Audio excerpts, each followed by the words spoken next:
For thousands of years, humanity has told stories of sacred bloodlines, messengers from the divine, lost civilizations, and forgotten knowledge, even hidden history. Today, we're exploring one of the most fascinating blood types on Earth. Not to tell you what to believe, but to ask questions that continue to fascinate millions. Episode 1: The Awakener Theory. What if the greatest mystery surrounding Rh-negative blood isn't found in your blood at all? What if it's found in the questions it inspires? For thousands of years, every civilization has told stories about people who were different.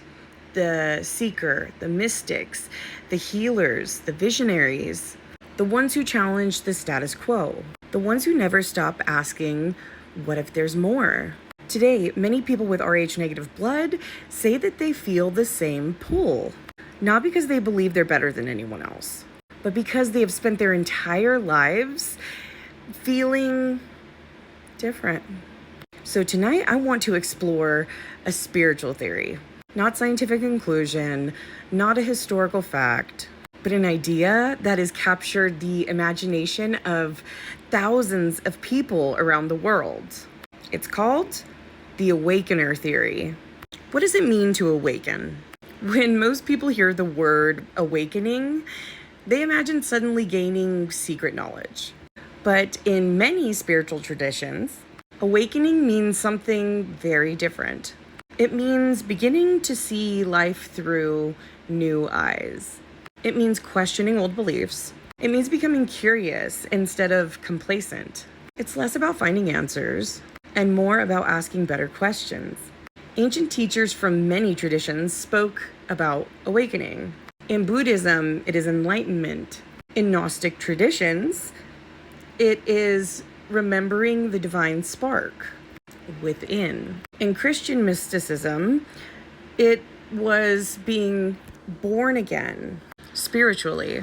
In many indigenous traditions, it means living in harmony with creation and recognizing the interconnectedness of life. Different cultures, different languages, yet a surprisingly similar idea that human beings can experience a profound transformation within. So why do some people feel different? Now let's reel it back into Rh-negative blood. Spend enough time in Rh-negative communities, and you'll notice reoccurring themes. Many describe feeling like outsiders from an early age. They often say that they questioned authority early in life. They were drawn to philosophy, spirituality, history, psychology, or the stars. Many describe intense empathy, very strong intuition, a desire to understand people, and a longing to know why they're here. These experiences aren't unique to Rh-negative individuals, and they don't mean someone's blood type determines who they are. But it is interesting that so many people share stories with similar themes. So the question becomes, why? The outsider archetype. Psychologist Carl Jung spoke about universal patterns called archetypes. One of the oldest is the seeker. The person who feels like they must hold a deeper meaning.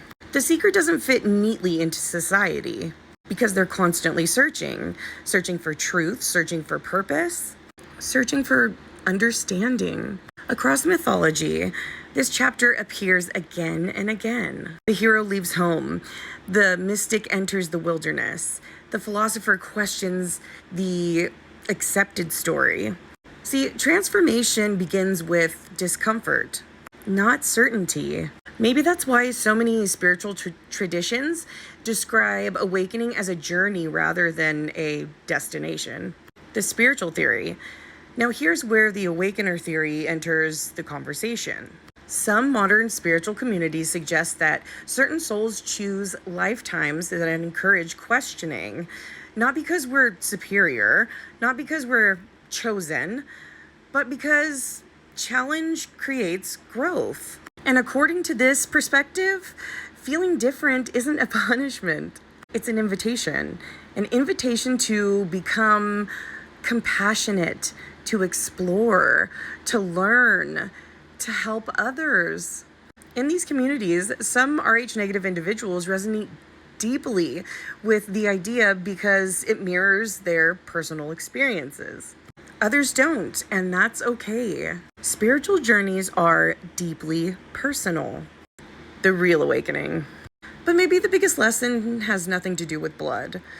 Maybe awakening isn't about proving where you came from. Maybe it's about discovering who you're becoming. Perhaps the real purpose of every spiritual path is not to separate ourselves from others, but to recognize that every human being is capable of growth, kindness, wisdom, and love. So whether you're Rh negative or Rh positive, whether you're religious, spiritual, skeptical, or simply curious, the invitation is the same. Keep asking questions, keep learning, keep growing, because history has shown us something unremarkable. Every great discovery began with someone willing to ask a question that others weren't asking. So here's a closing reflection. I will leave you with this. Have you ever felt different? Not better, not worse, just different. Have you ever experienced a moment in time that completely changed the way that you saw the world? Maybe that was the beginning of your own awakening journey. Or maybe it's simply the beginning of a new question. Either way, the journey has only just begun. I'm not here to tell you what to believe. I am here to invite you to explore the mystery with me, because every answer begins with a question. So I'll see you in the next file.